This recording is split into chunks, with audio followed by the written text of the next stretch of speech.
And in farm news this morning, in about a month, the World Trade Organization will hear from Canada, Mexico, and the U.S. on country of origin labeling. The other two North American countries are singular in their wishes. They want the U.S. to drop mandatory country of origin labeling laws. In the U.S., though, there are a variety of opinions. On the one hand, you've got the House bill, which is just repealing mandatory cool, and then you have our bill, which repeals mandatory cool and includes a voluntary. And then other people have different ideas, and so what we're trying to do is find something where we can get enough people together to get it passed and make sure we deal with the problem so that we don't have any countervailing duty or tariff imposed on any of our ag products. Canada has very restrictive provisions on allowing any dairy into their country. So it's a little ironic, here we are talking about TPP, Canada's involved, and they're really blockading not only us but the other countries on dairy, and then they're taking a really hard line on cool. And I would just say, I do a lot of work with Canada on energy and everything else, and we need to find a way to work together.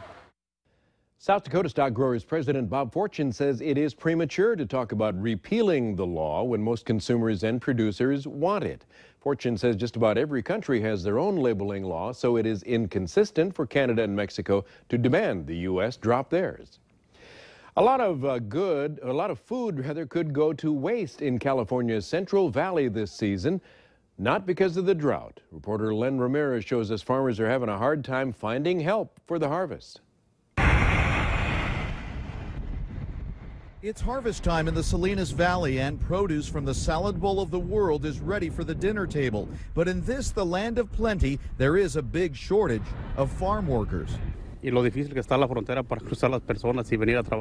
Hidalgo from Guanajuato, Mexico, was taking a break from picking iceberg lettuce. He told me in Spanish that it's harder to cross the U.S.-Mexico border for people to come here and work.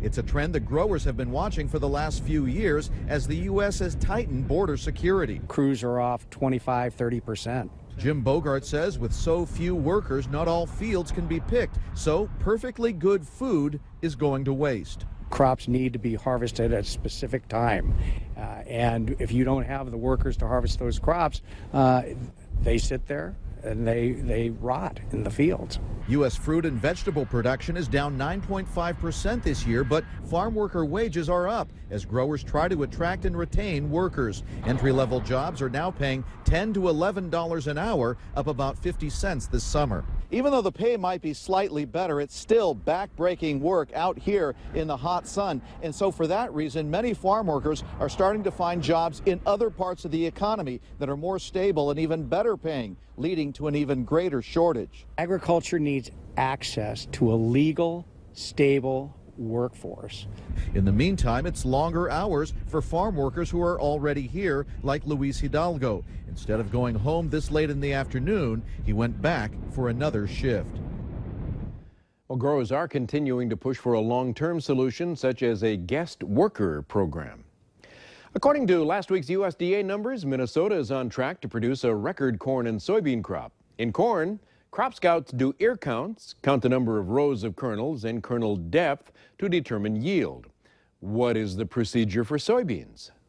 There's no really good measure as far as checking yield other than kind of eyeballing it and knowing from history, what a certain crop looks like. But going out there and looking at crop height is one thing, but going out there and how many nodes do you have in that plant. We may have chest-high soybeans, but if we have nodes every foot, we're kind of reduced that way. But if we have nodes every 4 inches on something like that, you could have 5 times the yield just because of the amount of nodes and flowers, and then that goes to pods and everything, and then we got to fill the pods. So there's a lot of variables on soybeans. You just still need those rains this time of year, help finish those plants out, fill those pods, and then, I think potential is there for a pretty nice bean crop. Especially after this weekend's rains and a couple more rains are coming. The weekly crop report comes out this afternoon. Obviously, we'll not have the rains factored in. 4:41, time now for Iron Monday, the latest machinery news. 200 bushel corn produces a lot more stalks than 150 bushel corn. That's why farmers in Iowa are turning away from their field cultivators and checking out compact discs. I do a lot of corn on corn. We're pretty well saturated down there with ethanol plants. The ethanol boom come pretty hard, so it forces into a lot of corn on corn. which made us do the deep till year after year, trying to get the residue broke down. And now with this particular tool coming along, I think we can forego that process only where we need it, instead of dragging that smaller, time-consuming, a lot of fuel equipment, and get the same seed bed preparation with a one-pass deal in the fall. Probably have to stay in that 33 to 26. Got a pretty good sized horse, but if I want to put it in the ground, somewhere in that neighborhood. And then a neighbor down there demoed tried one of their 40-footers, because he's got a bigger quad track, and got along great with it. He was in terribly wet conditions. Really wasn't fair to the pro-till or the ground, but it was the only game in town, and the way it turned out, it's still some of the best bean stands they have on their particular farm too. Wow. So. And of course, you can request a demo day at your farm. Just contact Degelman.